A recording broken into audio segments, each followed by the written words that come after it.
Allah started the passage with greed. Halur, jazur.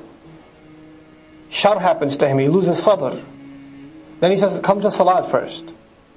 And once you come out of salat, then you will learn the real purpose in your life, and you won't be as clingy with your money anymore.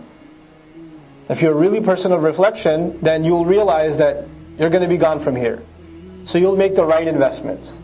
And you'll realize that there's rights in the money you've earned to give to others.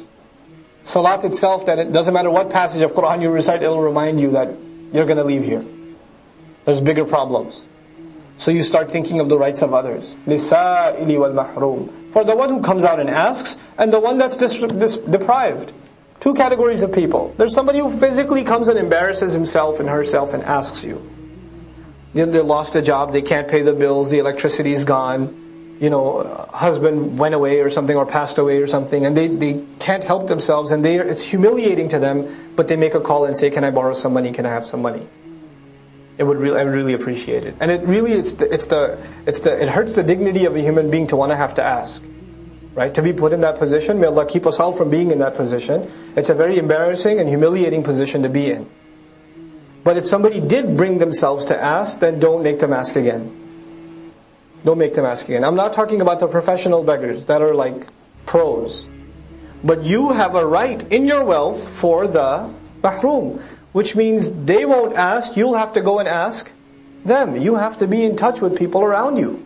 You have to know what's going on in your block. You have to know what's going on among your cousins, among your family. We have this concept, this artificial concept of community sometimes, where people come and pray together at a masjid, and they leave. They say salam to each other, maybe the guys play a little bit. We don't know each other's families. We don't know our problems. We don't know if somebody has trouble. We're not close enough that somebody would be comfortable in saying, brother, I have an issue in my family. I need some help. We don't have those relationships. And when somebody does come and ask, we don't know if they're genuine or not, because we don't have genuine relationships.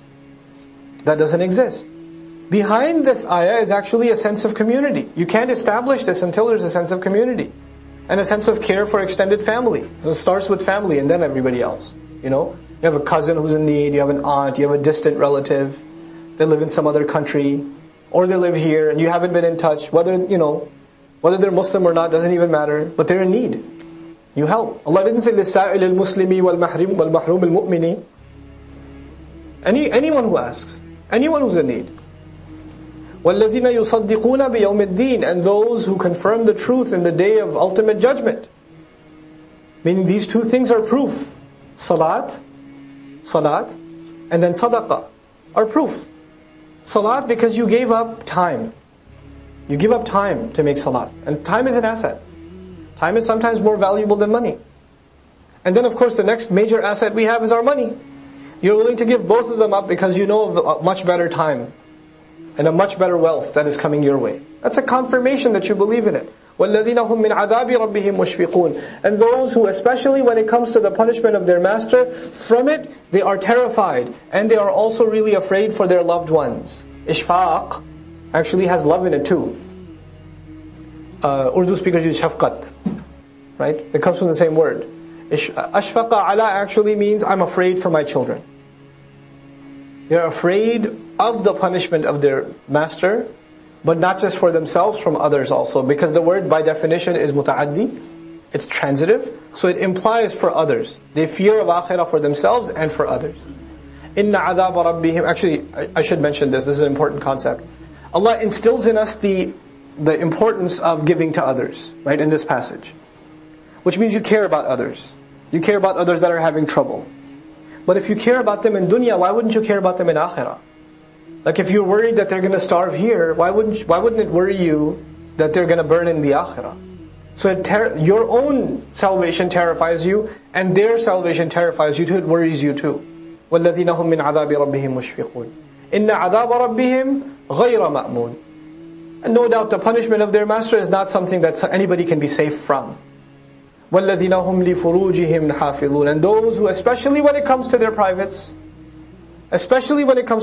they guard them, they watch themselves. Now Allah mentions shame. وَالَّذِينَ هُمْ لِفُرُوجِهِمْ حَافِظُونَ. They're not shameless people. And Allah adds a why here to let us know that there could be people that take care of their salah, and they're doing good things, but they're not watching this. But all of this has to go together. And this, the ism mawsul is continuing, like alladhina, alladhina, alladhina, which means we're still talking about al-musallin. This is all what Allah considers people who pray. I have my definition of people who pray. Guys, I see in the masjid is musalli. This is Allah's definition of musalli. People who pray, they're constant in their prayer. In their minds they have a known right in their wealth. For those who ask, they guard their shame. إِلَّا عَلَىٰ أَزْوَاجِهِمْ أَوْ مَا مَلَكَتْ أَيْمَانُهُمْ, except for their own spouses. Then they can have intimate relations. Or what their right hands possess, which we've talked about before. فَإِنَّهُمْ غَيْرُ مَلُومِينَ, then they're not to be blameworthy. No doubt about it. No blame can be put on them. Malum is the ism maf'ul of lama yalumu. We talked about ajwaf this last week. Right? Mafulun and mafilun. You remember this? So lama yalumu, the ism maf'ul becomes malumun. Malumun. What's the ism fa'il from it?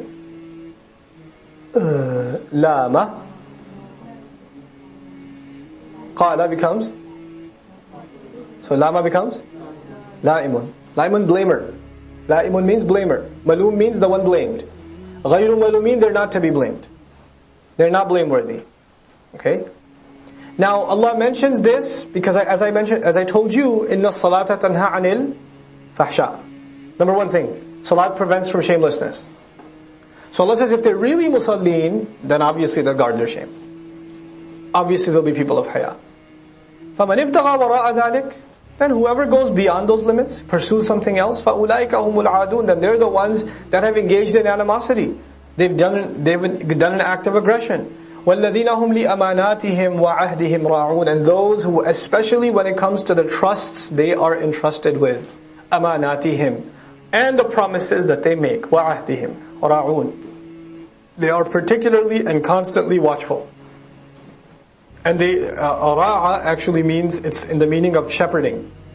You know how a shepherd watches every one of his sheep? Ra'i is ra'in, ra'iyan, by the way. The page 6 of ra'in is what? Ra'in, ra'iyan, ra'in. And the jama' is what?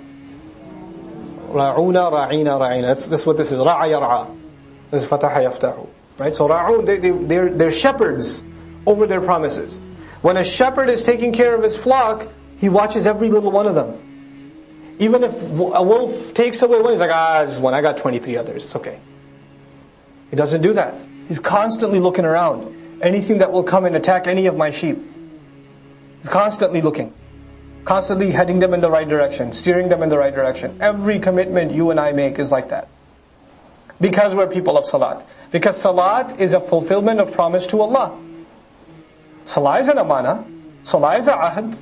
Salah is a promise to Allah and a trust with Allah that we're going to come and stand in front of Him. If you get indoctrinated into that, then you realize the value of all promises. You know, one of the summaries of our entire religion in the Quran is Ya ayyuhalladhina amanu awfu bil uqud. It's the summary of the entire religion. Those of you who have iman, fulfill binding agreements. We have a binding agreement with Allah, with His Messenger, with His book, with each other, with our parents, with our wife, with our children, husband, siblings, fellow neighbors. They're all binding agreements. At the end of the day, work, business contracts, they watch these agreements. So you become punctual. You become, careful in what you promise, the commitments you make. You get better at saying no.